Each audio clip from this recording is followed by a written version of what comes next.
మేషరాశి. ఈ రాశి వారికి ఈరోజు కొంచెం కలిసి వచ్చేటువంటి రోజుగానే చెప్పుకోవచ్చును. మీ పనుల్లోపట కొంత అనుకూలత ఉంటుంది. ఇతరులు మిమ్మల్ని వ్యతిరేకించడం ఈరోజు తగ్గుతుంది.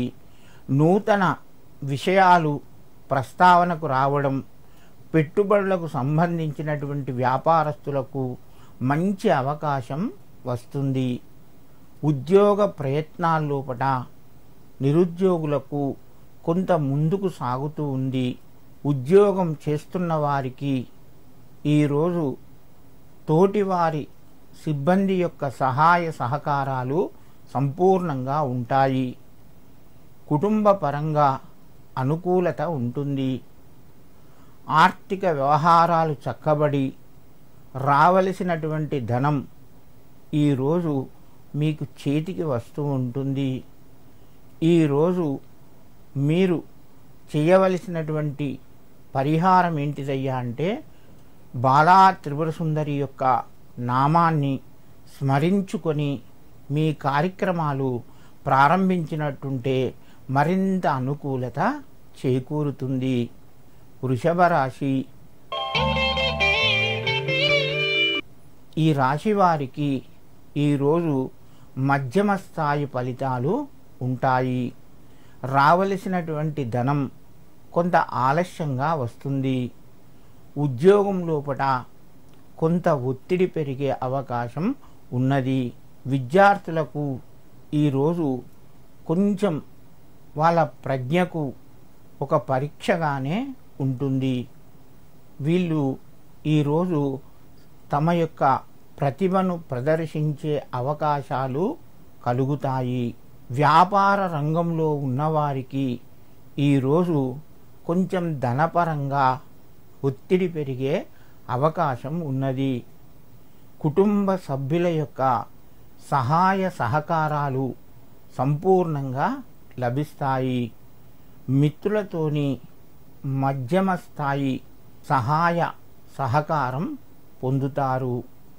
వృషభ రాశి వారు ఈరోజు విజయవాడ కనకదుర్గాదేవిని స్మరించుకొని దుర్గాయై నమః అని చెప్పి ఒక 11 మార్లు అమ్మవారిని తలుచుకొని నామస్మరణ చేసి మీ కార్యక్రమాలు ప్రారంభించినట్టుంటే మరింత శుభయోగం చేకూరుతుంది. మిథున రాశి. ఈ రాశి వారికి ఈరోజు అనుకూలమైనటువంటి రోజుగానే చెప్పుకోవచ్చును. కానీ ఆర్థికంగా మీరు మధ్యవర్తిగా వెళ్ళడానికి ఎక్కువ అవకాశం ఉన్నది. కావున తొందరపడి మీరు ఆర్థిక వ్యవహారాల్లోపట మధ్యవర్తిగా ఉండకుండా ఉండడమే మంచి ఫలితము. ఉద్యోగస్తులకు అనుకూలంగా ఉంది. వ్యాపారస్తులకు పెట్టుబడులకు సంబంధించినటువంటి నూతన విషయాలు ఈరోజు ప్రస్తావనకు వచ్చినా కూడా మీరే సొంతంగా ఆలోచించుకొని తర్వాత నిర్ణయం తీసుకోండి. లాభాలు కూడా మధ్యమ స్థాయిలో ఉన్నాయి. విద్యార్థులకు కొంత అనుకూలమైనటువంటి రోజుగానే చెప్పుకోవచ్చును. మీరు చేసేటువంటి ఉద్యోగ ప్రయత్నాలు నిరుద్యోగులకు కొంత ఈరోజు ఆశ కలిగిస్తూ ఉంటుంది. మిథున రాశి వారు ఈరోజు దుర్గాదేవిని స్మరించుకొని లేదా నవదుర్గాయై నమః అని చెప్పి దండం పెట్టుకొని మీ యొక్క కార్యక్రమాలు ప్రారంభించండి. మీకు సంపూర్ణ అనుకూలత కలుగుతూ ఉంటుంది.